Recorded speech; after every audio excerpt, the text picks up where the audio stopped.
Welcome to episode 36 of ChoralEd. I'm your host, Micah Bland. Thanks so much for watching. In today's episode, we're talking about how to sight read your ensemble's performance music. Think with me for a moment about how you currently introduce new repertoire to your singers. For many of you, it might be a rote technique where you start with one voice part. All right, sopranos, here's your part.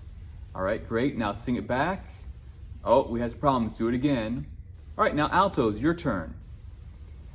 And rote has its time and place. There are reasons to include it in certain circumstances. But when we should already be teaching students how to sight read as it's part of our music standards, we should also be using it during the learning of rehearsal repertoire. Right? There's a disconnect when we say, here's a dedicated sight reading time, we're going to learn how to sight read. But when it comes to performance music, where we should be implementing this technique and this skill, we don't. We just do it by rote. And so that doesn't make a lot of sense. And so that's what we're going to be talking about today. How can you sight read your performance repertoire? Maybe some of you are a little concerned because your students don't have the skills yet, or they're not as familiar with solfege and so forth. And there are steps you can take to really help them develop that skill. I also kind of reinforce the challenges and the negative sides of rote for these purposes. I want to kind of highlight some things here. The first is that when you use rote, there's a lot of downtime. It's one part at a time. Sopranos, what do you have the other sections doing? The other issue here being you're giving them the answer, they're working less, you're working more. Right? And so we want to get away from that and have them use the skills that you're teaching them and hopefully are teaching them through sight reading. Now, don't get me wrong, there are advantages to rote technique. Maybe you have limited time, maybe the students that you're working with, you have them only for one semester, it's like a required class, they have to take it for one semester. There's different circumstances and reasons to use rote, so don't get me wrong there, it's a great technique in certain circumstances. So what does this sight reading process look like when you're reading repertoire music?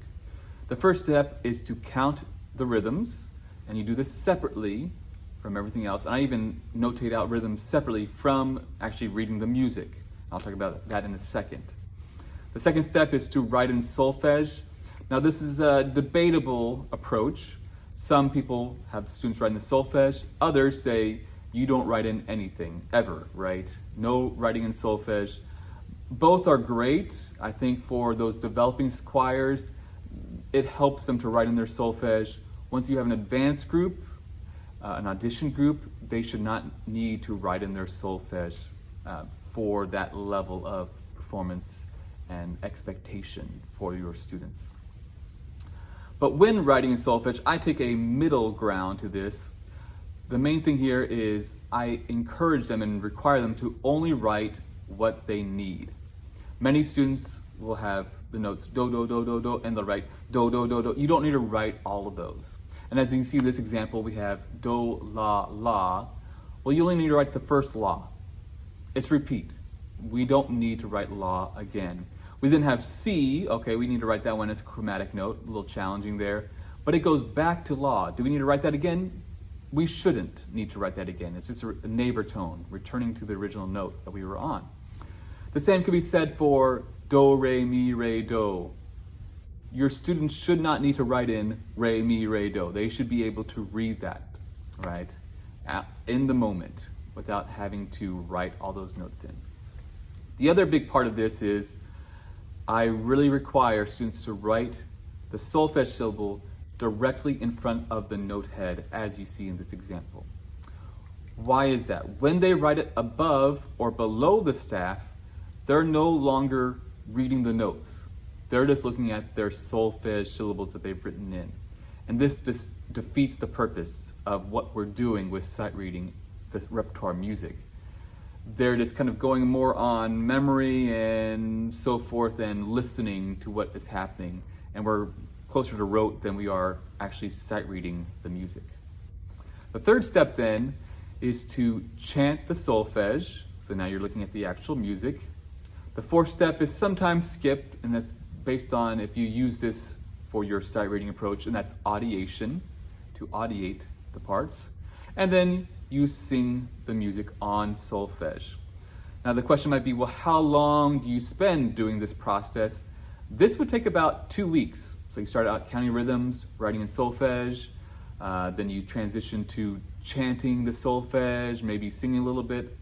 And so it's a slow process. You do about 15 to 20 measures a day, if that, maybe a little less than that, depending on how difficult the music is.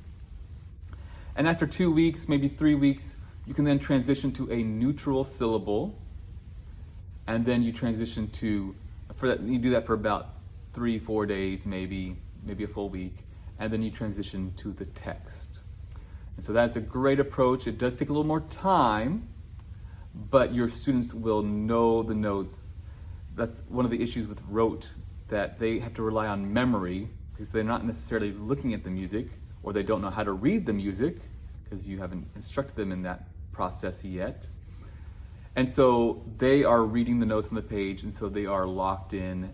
You will not have an issue with remembering the pitches and them singing wrong notes from that point forward. And then, of course, as they develop in their skills, you don't need to break it out as much. Once you get an advanced group, audition group at the high school level, even 8th grade, they can go right to chanting all together, then singing it, and you're moving through music very quickly so you can start to refine their sound a little more.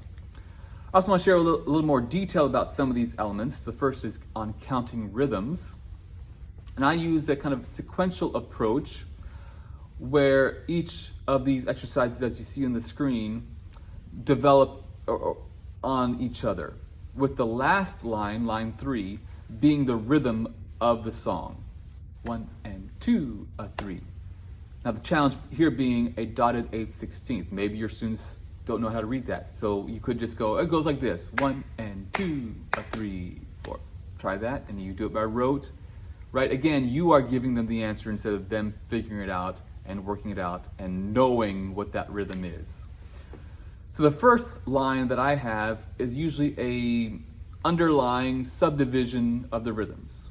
1 and 2 e and a 3 and 4 and 1 e and so forth. As you'll notice, the dotted 8/16ths are all 16th notes here.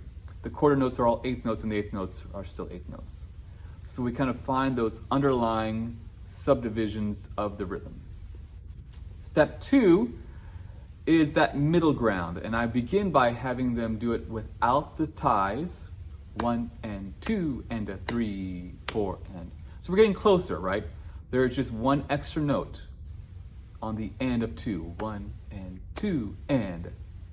So then we put a tie in there, so because going right to the dotted note can be a little tricky. So now put the tie in there. 1 and 2, 3. And they start to understand. Along these lines, I'd also draw little dashed lines vertically between the rows to show where do things line up. 1 e and a. Okay, now it's 1 and a. Now it's 2, 1 and 2, 3, 4. And they can really see where things line up in the beat. When it comes to chanting and singing the music, these can be done all together. Again, the challenge of rote being there's a lot of downtime that we want to avoid where misbehavior can happen. When you chant or sing the music all together, there's no downtime. They are engaged in the process. Now, you are likely to encounter challenges where they're chanting the wrong solfege, they're having difficulty with the rhythm, or they're singing the wrong parts.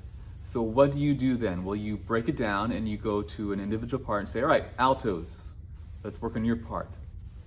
But you have the other parts do something else. They should always be doing something, and they can always be doing something. There's actually 7 things they can do. Number 1, they can count their rhythms. They can chant. They can audiate their part. They can hum their part. They can sing their part. They could write in their solfege, and they could write in their measured numbers. These are all things they could be doing. So when you get to let's say we're having difficulty on counting rhythms. They're counting their own part. The sopranos are having an issue. All right, altos, I want you to write in your solfege. I want you to write in your measure numbers. Sopranos, count your rhythms. Maybe we get to the chanting phase. Sopranos, chant your part. Alto, tenor, bass, count your rhythms. Sorry, did I say count your part? Chant your solfege, alto, tenor, bass, count your rhythms. So usually it's the step prior as you develop these skills. Singing, all right, there's a problem singing. You could have, maybe it's the bass problem. It's always the basses, right? I'm a bass, so. Soprano, alto, tenor, I want you to hum your part. I want you to audiate your part. You could even chant your part at that point. And so they're always doing something. They're working it out on their own. Again, you're not giving them the answer, but they are figuring out their part on their own with your guidance and assistance. So I hope you can start to see how this is a very advantageous approach where you are including a skill that hopefully you're teaching them on sight reading and how to read music into where it's most practical in learning the repertoire. Next time, I'll talk a little bit more about how to separate out the rhythm part and actually the pitch to make it a little more easy for your students to understand if that is a challenge for them if they're not as skilled in sight reading. And so I hope you look forward to that episode. But until next time, thanks for watching. And I hope you continue to inspire the future leaders of our world through this wonderful gift we call music. Thanks.